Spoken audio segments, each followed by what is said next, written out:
twesimye nnyo olwa Buganda yaffe. Ekitiibwa kya Buganda kyava dda, naffe tukikuumenga. Abaana ba leero katulwane okukuza Buganda,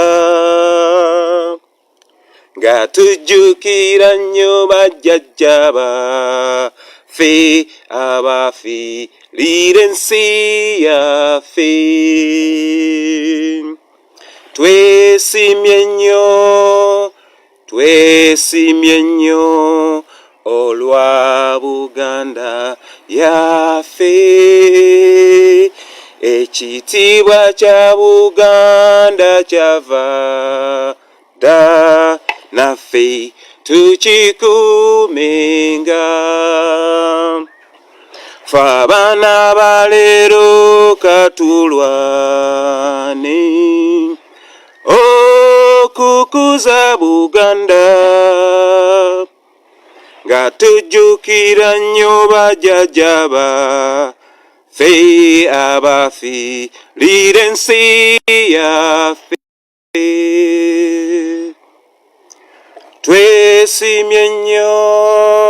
Twesimye nnyo olwa Buganda yaffe. Ekitiibwa kya Buganda kyava dda, naffe tukikuumenga. Abazira bali abatusooka balwana nnyo mu ntalo, ne balyagala nnyo eggwanga lyaffe, naffe tulyagale nga. Oh Uganda, may God uphold thee. We lay our future in thy hands. United, free for liberty, together we always stand.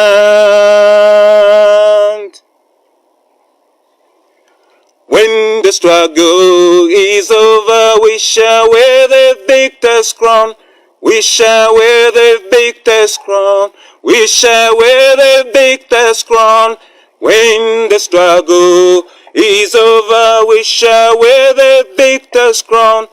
In the new Uganda, olutalo, olutalo, ngaluwedde, tuliyambale ngule, tuliyambale ngule, tuliyambale ngule, olutalo, ngaluwedde, tuliyambale ngule, tulivimba mu Uganda empya. When the struggle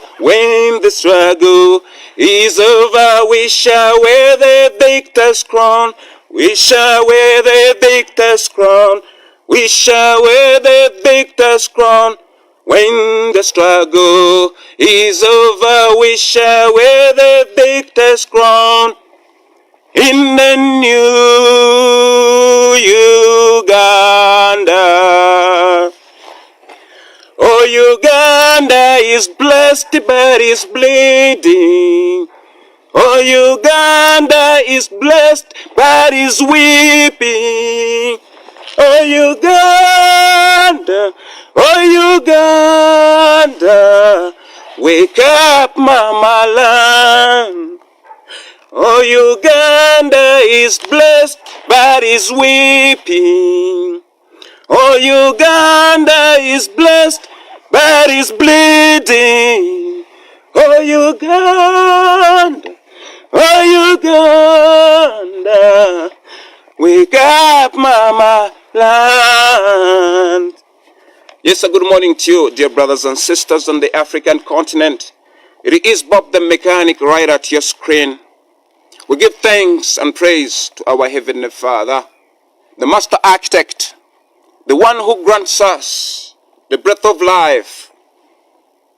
And we trod the earth, and we strategize, and we turn our thoughts into tangibility. It is not dependent on our resilience or our enthusiasm that spurs us into action to pursue those very dreams. It is undeniable and it is self-evident that all that we attain in all our endeavors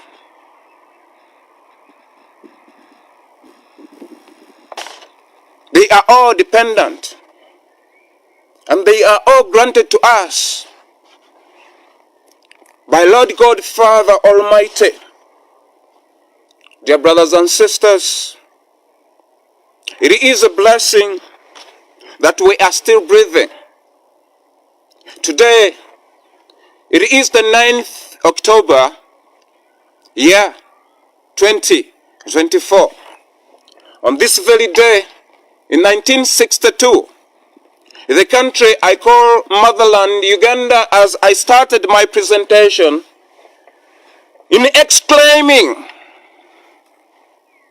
the words, the lyrics in our national anthem, their meaningfulness, they are really immortal in the sense of the word. So dear brothers and sisters, the people whom the Lord permitted wisdom to draft those lyrics, it was not coincidental, neither was it a mistake. It was none of that. It was a well-prepared day that the Lord showed those imperialists, dominant impositors, that a time for everything, a time to oppress, and a time to let it go of oppressing, a time to steal, and a time to let it go of stealing, a time to kill, and a time to seek for forgiveness with an open and repentant mind before the Most High, even before you ask for forgiveness before those whom you have inflicted pain. A time for the people to understand that the words as they are being inscripted in our holy scriptures, respectively in our religious denominations. It is the day, the 9th October, the day the people of Uganda come together and reflect on our progress by observing retrospectively how far we have sojourned, what is our contribution in maintaining the foundation of which was founded by those who wrote the words we recite each and every function, and each and every moment we feel nationalistic in understanding. Brothers and sisters, the 9th October project who we are. And those who are following the unfoldment of political event on the continent of Africa will attest that indeed today Ugandans are somehow commemorating, not celebrating in the sense of the word, because celebrate has a lot to do with achievement. But as we speak, Uganda as a country, it is being engulfed, shrouded by agony, by injustices, by the madness driven by the rapaciousness being embraced by the men of nobility who were entrusted with the responsibility of leadership to administer human relations. Dear brothers and sisters, on 9th October, it is the day we remember that the Union Jack was lowered down and the flag of the Republic of Uganda was hoisted fully on the mast. Dear brothers and sisters, if we are to interpret words by definition, the word independence has a lot to do with the faith of an individual who claims to be independent, right? Now, if somebody asks a Ugandan that, are you independent in mind? A fellow Ugandan, if he is just in his thoughts, will say, no, we are not independent. Yes. Are you independent in vital, pillars that constitutes a functional state? A sane Ugandan will answer and say, no, we are not independent. If you ask a Ugandan, whether in diaspora or at home locally, that, my brother, are you independent in the sector of health? A fellow Ugandan or a sane Ugandan, not even a sand, every Ugandan will attest that we are not independent in administering the well-being of Ugandans. So, fellow Ugandan, 9th October was hijacked. How did that happen? It happened because of the conformity and compliance of men and women of nobility, people who spend their parents' money to attain education. And according to the widely accepted norms, a man of nobility or any educated person is a person who is regarded to be fit in the sphere of leadership, right? So when people go to school to extract knowledge, they are instructed how to behave, how to handle matters of national importance. But there's a sense in which, on this very day, 9th October, Uganda has not interpreted what they call education in its serious sense or its purpose in maintaining the society amicably so that people can live side by side without conflicts. Men of nobility. The Department of Education itself does not interpret what it means, does not adhere on the aspirations of the word education. Education, by definition, it was a word which was derived from the Greek, which means to draw. For instance, when you go to the well to fetch water, you draw water with your jerry can or anything that can scoop, right? Educ.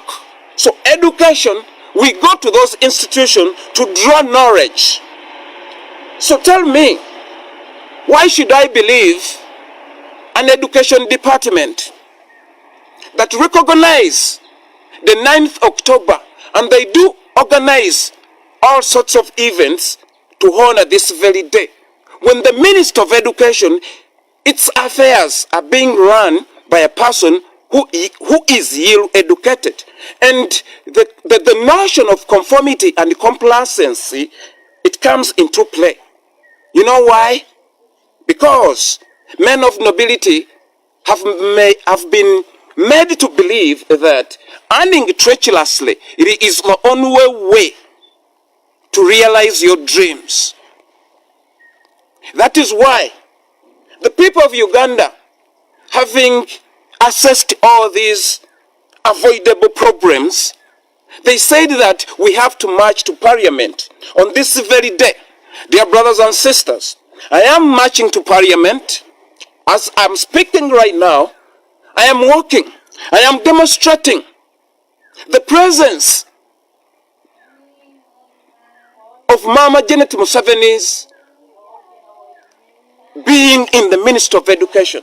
I'm marching to Parliament to say that parliamentarians acquired when the Ugandans or the people of Uganda took to the polls and elected a leader on 14th January year 2024. I'm marching to Parliament to reclaim our victory.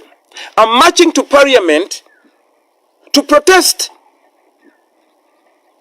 the landfill that covered fellow Ugandans, and up to date, hundreds are still rotting under the garbage, under the watch of the Lord Mayor, my brother Elias Lukwago. I'm protesting and I'm marching to Parliament to see that leaders serving in public offices must be held accountable when they fail their oath. These are the people who hoist the Bible prior to assume their respective offices, and they pledge to protect the Constitution. There is no way you can protect the Constitution when you cannot protect the people who makes the Constitution to be valid. Those are the people. And Article 1 in the Constitution states that power belongs to the people, meaning that people constitutes a functional government. Now, hundreds of Ugandans are rotting under Kitezi massacre. Remember, it wasn't a landfill or garbage slide, no. It was a well-orchestrated mission by dictator Museveni to oppress Ugandans and targeting foreign incentivized investment, whereby Museveni spot a place and he said, I need this place. How can I remove these people? Let me go and legislate something of this sort so that we can get a justification to oppress these people. By marching to Parliament, we are putting to halt this gaslighted gentrification. A man comes with an ideology and say that we are going to urbanize this area, right? We are not resisting modernity. But His Excellency Kyagulanyi Ssentamu, in his artistic prophecies, he said that if Kampala is to grow, we shall grow it with its inhabitants. You know, we shall not destroy inhabitants and embrace inanimate structures. You understand? After all, if those structures, they do not get the carbon dioxide from the inhabitants, they're going to wear away, they're going to dilapidate. It is engineering science. But in Museveni's cabinet, there is no people who vibrate on that rate. No, none of them. So brothers and sisters, we are saying that Lukwago, my brother Elias Lukwago, must be held accountable. Must be, as per now, he would have resigned. He would have resigned long time ago. I mean, to keep the legacy of leadership, that when a just leader fails office, public office, Lukwago, you have been paid on public money for many years, all the years, ever since you left school, right? What is it that you're still yearning for? What makes you think that you have the knowledge to grow Kampala? Dear brothers and sisters, we are marching to Parliament, not forgetting that we were credibly informed that Lukwago and Dorothy Chisaka, they stained Kampala on purpose. They refused to remove the garbage on purpose. What was that purpose? According to the information of ASP Asime, indicates that Mr. Lukwago and Dorothy Chisaka, they were trying to solicit funding from the World Bank. And they decided that the strategy should be keeping the garbage within Kampala. Apparently they succeeded. They procured money and they are utilizing it. And guess what? According to the events that are unfolding right now, you can see that these conventional politicians, led by Lukwago now, which is controlled by Mr. Kizza Besigye, they launched a new political party amidst all the injustices that are transpiring in Uganda, all the things, the things which are so biased in conduct, the things which are discernible to even a young child. These people continue to perpetuate that. By marching to parliament, we are saying that Lukwago, Ugandans, as we speak, are languishing in jail. You don't say a thing. You don't protest. You issuing statement trying to show the international community, because Ugandans, we know who you are. You don't expect anything from us. You don't expect any vote from the people of Uganda to entrust you with the responsibility of leadership anymore. When you cannot say anything, when you're a lawyer and the law states that any accused person by the state should be presented before the court within the accepted 48 hours. You understand? You abrogated that, that law in the constitution. It is you, Lukwago, who is conforming and complying on Museveni's demands or dictates. You are a lawyer. How comes you do not tell the public that Museveni has no right to keep people incarcerated? It is you, my brother Lukwago. It is you, my brother Lukwago. Here in Kampala, in Uganda, all these despicable deeds are being meted up on the people of Uganda under your watch. The people of Uganda are striving so very much to expose Dictator Museveni on an international scene. But you and your rotten clique, the Besigye's, the Samujungandas, the Nyanjulas, these are the people who are determined to further Museveni's subjugations over the people of the Republic of Uganda. It is you, the so-called FDC, amidst all these presidents, amidst all this madness. Tell me, where do you get the guts, Mr. Besigye, to come and start confusing Ugandans again that you are opening a new political party? The people of Africa, it should be borne in mind that when Museveni and his NRA rebel group captured the political institutions of the Republic of Uganda, Mr. Besigye was part of them. And Mr. Besigye, when they assumed the power forcefully, Mr. Besigye was working as NRM political commissar, and he was the man who was responsible for the information flow in the society. I remember very well Mr. Besigye issued a statement intimidating the then perhaps independent journalism that the media should be scrutinized on what they should present. This is the same Besigye. And during those days, high profile, assassination were taking place, particularly Dr. Andrew Rutankome Kayiira, a freedom fighter who had captured Kampala. But Museveni, being fearful and being haunted and tormented by ethnicity inferiority, he felt so intimidated and he did away with him. According to the information we receive, the person who led a group that assassinated Dr. Andrew Rutankome Kayiira, it was the president now of Rwanda, Paul Kagame.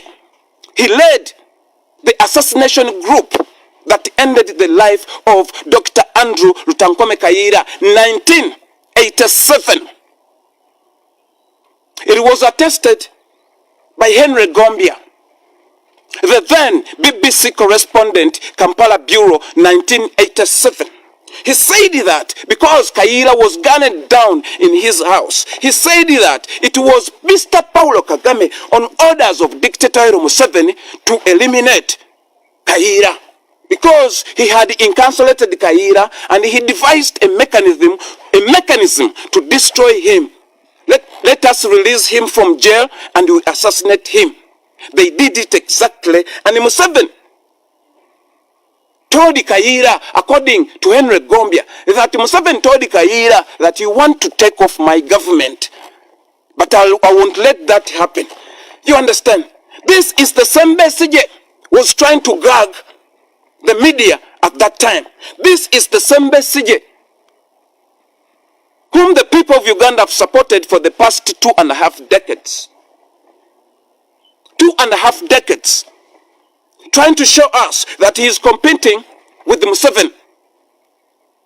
But we were informed that this is the man who solidifies Museveni's dictatorship in Uganda because they share the same ideology, the Tutsi dynasty establishment of 100 years within a country which does not belong to their ancestral background. You understand? Besigye is a Ugandan, that is a fact. But as you know, that all imperialists, all dominant imposters have got sycophants that play the role to keep the general public gullible. Dear brothers and sisters, this is a total diversion that was meant to divert us from marching to parliament. My brothers and sisters, do not be caught off guard.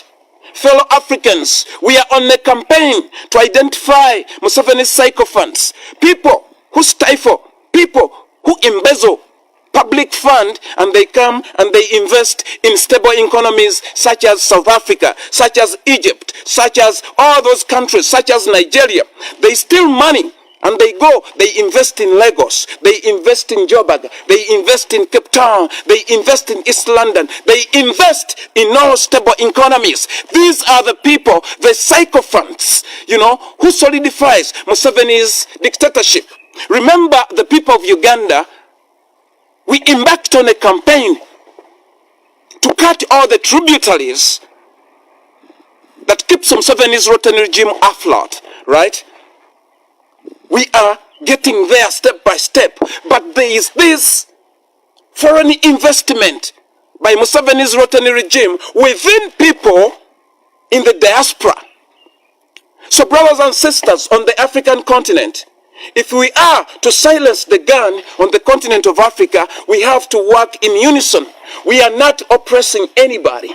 According to the information we receive, fellow Africans on the continent of Africa, we received information from ASP Asimi Bible and Politics that Mr. Kale Kaihura, Museveni's henchman, Museveni's general, a part of the NRA terror group, a rebel group, a murderer, people who are responsible for all the atrocities committed then and now in the East African region. He proposed to Museveni that the thing is falling down.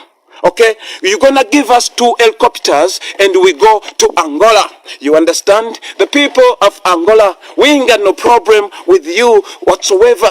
But we are saying that these individuals are stealing money for public hospital, are stealing money for public schools, are stealing money for all natural resources that Uganda has to offer to the world. This individual, a clique of 27 people and their families, that is the clique that has kept Ugandans in the state of impoverished intentionally. So fellow Africans, we are identifying sycophants of Museveni. We are marching to parliament, fellow Ugandans.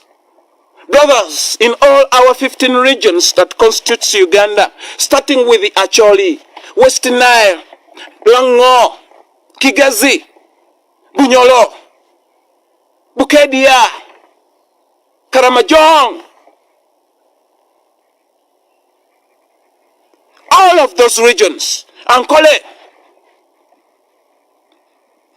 My brothers and sisters, let us march to the parliament. Let us make it perpetual. Let us not stop. And when you're seated in a taxi, make sure your heart is marching, your mind is marching. It is with the minds that we serve the Lord.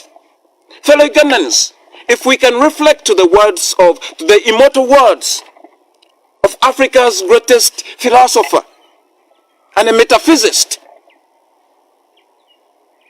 Sir Stephen Biko, Bantu, he stated that the mind, it is the greatest weapon in the hands of a dictator. Being so genius in understanding, he knew that If a man controls your mind, he can do anything to you. And you might not even recognize that this man is subjugating me. So, if the dictator controls our mind, he is going to rule over our great children. But if we say that our minds are well liberated, that we are not in the state of gullibility as they project us to be. When you're seated in a tax, your minds are marching to the parliament. You're asking questions. Why are these deep potholes in the city, in the roads? Why is it a highway has got only 2 lanes? Doesn't that contribute to the accidents? That it does. Who approves money that goes to the Uganda Road Authority? It is Parliament. Who approves the budget presented by the executive? It is the Parliament. Who allocate funds for corruption-infested leaders? It is Parliament. So, brothers and sisters, our subjugation, it is not a coincidence. It is a well-calculated move. And it is contagious. You understand? A couple of days ago, we all witnessed the Gaffis. We witnessed the Gaffy within the leaders we trusted. We almost revered them. We thought they were well substantiated. But little did we know that this was not the real person. These were impersonators. These were impersonators. Namely, Nobati Mao. Namely, Matthias Mpuga. Namely, Charles Peter Maiga. Charles Peter Maiga. An impositor. A murderer. A sinister, a cynical. My brothers and sisters, we are marching to Parliament to rescue our minds. Parliamentarians, they are fully responsible for the retardation of our economy. Parliamentarians must be held accountable for the impasse of leadership in any given sector. Parliamentarians must be held accountable for the stifling of local entrepreneurs out of business. Parliamentarians must be held accountable for the immunization of unidentified substances to be injected in the infants of Uganda. Parliamentarians must be questioned. Why is it Ugandans are being exported instead of creating incentives to explore their mind? Parliamentarians have to be held accountable for that.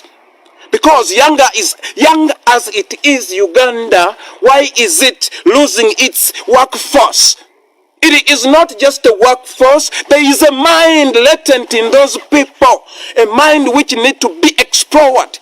Maybe they will come with a code that can cure cancer. But if they go in the house of the Arab people to seek work there, how are they going to be able to cultivate the land which feeds the entire world? You understand? It is the mind that controls the man. Stephen Biko said that the greatest weapon in a dictator's hands, it is the mind of those whom he dictates over. Museveni created an environment which is not conducive at all, irregardless of your credentials academically or nothing. You can't do nothing because you cannot be selected on a meritorious basis. No. Whoever is being appointed there, it is nepotism or those who are willing to bend the law. Dear brothers and sisters, by marching to Parliament, we are saying that Museveni, we have risen above of your antiquated beliefs that you fought. Museveni, the war you claim to have fought, it was not called for. You are to be held accountable. The 27 men, Mr. Besigye, why did you kill people? Why did you kill people in the first place? Why did you kill people? People who have disagreements, they go to the court. Mr. Museveni, Kyagulanyi Ssentamu, when you reached his victory, he went to the court and discovered that the court were all infested with your divide and rule ideology, Musevenism. You understand? What he did, it is to withdraw the case and handed it to people, to the general public. I am speaking with confidence online in this refugee, with confidence, because the case of a presidential regime, it is within my reach. It was pressed back into the general public. You understand? Thus, the judicial system was exposed that it is biased. You understand? In his prodigious genius, His Excellency Robert Kyagulanyi Ssentamu said that Nze mbasaba tube mu ggwanga naye nga tulowooza ng'abakulu, twewale n'okuyisa obuyisa bw'abo abafuzi abajjudde omululu, tuteme n'empende ezikuza eggwanga ettoli ne lijjudde amabavu. Nze nsaba twejjukize emitima ffe Uganda era ne Uganda yeffe. We are the country, we are the people, we are the change we badly need. We are the youngest population in the world, we stand a chance. If we only come together, we can change our destiny. Zempima bw'opima ku kye tuli otulaba we tuli si we tulina okuba Uganda. He's speaking those words that we should live in a young country, but our mental faculty should be working as old as a 90-year-old Museveni. You understand? Our mental faculty asks questions. What was the silence was all about? To reach in 40 years by a man who does not belong to Uganda to be ruling over us. What was that silence about? You understand? What was the silence all about? We're marching to parliament asking ourselves questions. What did Museveni have, of which did not have, for him to be so strong to this debt? What was that? Was it spiritual? Was it physical? Or you were duped? Indeed, you were duped. Museveni, he is the one who created all the conflicts that made you think we are tired of the war. That is the antiquated belief that Museveni created the war and he came as a savior. Actually, you did not understand. Museveni never been a savior. To a sane mind can understand that Museveni, he is not smart. No, he is just a murderer.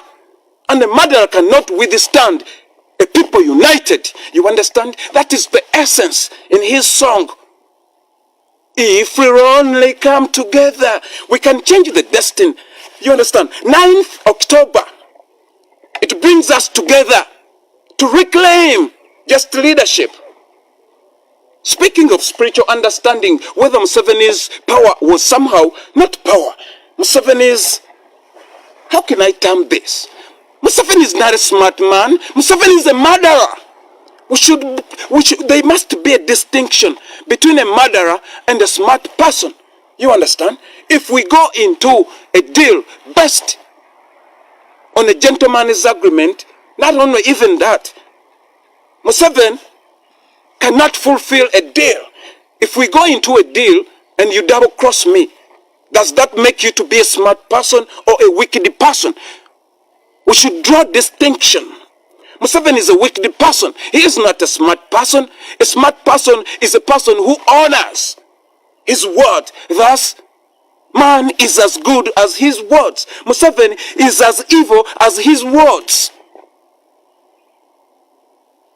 Brothers and sisters, marching to parliament helps us to identify rotten leaders stuck in our August house. You see them on their mainstream media, throwing gaffy at each other. They are out of strategies. Philosophy always reminds us that a single lie must be accompanied by 100 words for it to stand for a day. They cannot, they don't have those lies. They don't. because they have been fighting for something which will not last. Again, the philosophy of Stephen Biko reminds us that it is good to die fighting for an idea that will stand forever. Why is this idea marching to parliament, Anita Among to resign, and eventually Museveni to go, will stand forever? Because if we put all those things into action as they are well established in the constitution, that is an idea which is generational. But if you say that you are fighting for an idea based on your egoistic need, my brother, the moment the Lord relocate your soul from this flesh, the idea perishes with the flesh. But this idea, which is generational, it will help your grandchildren.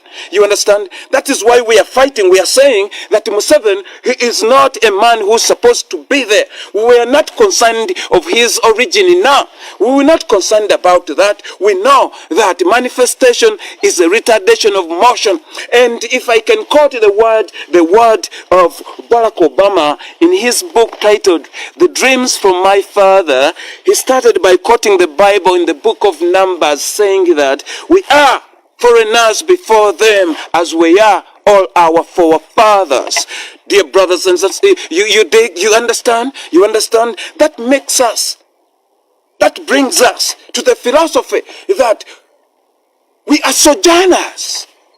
Here in South Africa, in my refugee ship,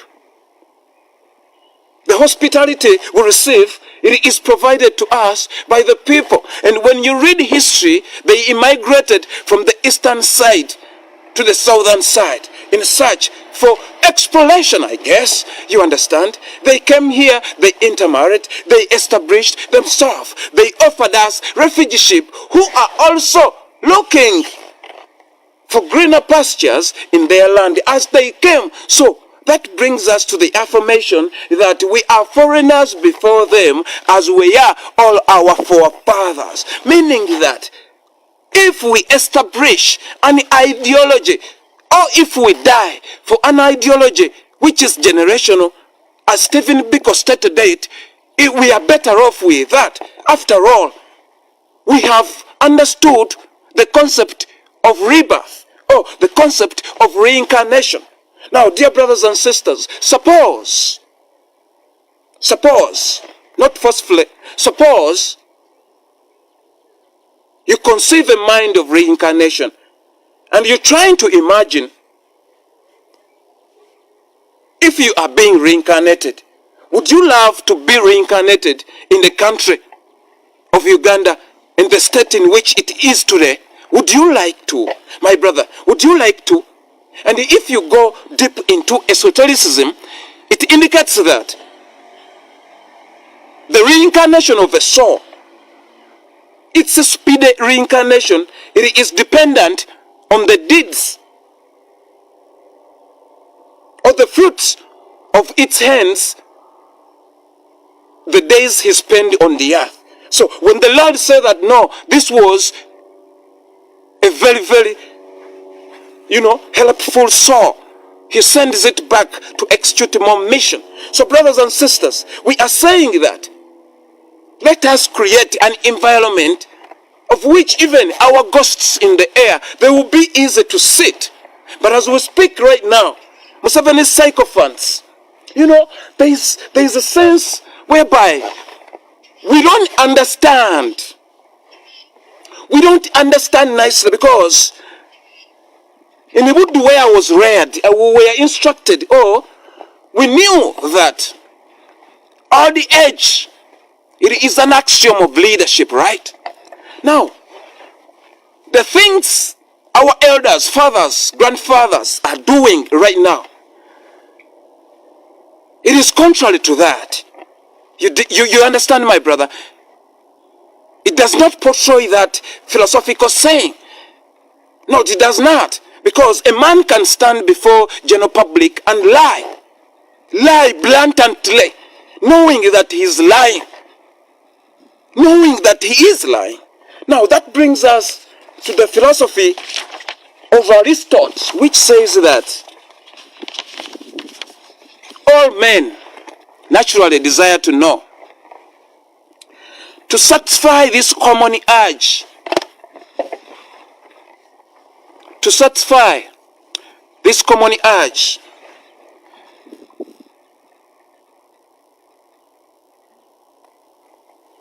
to explore the extremities of imaginable self within and the extremities of imaginable self without, seeking to estimate the relationship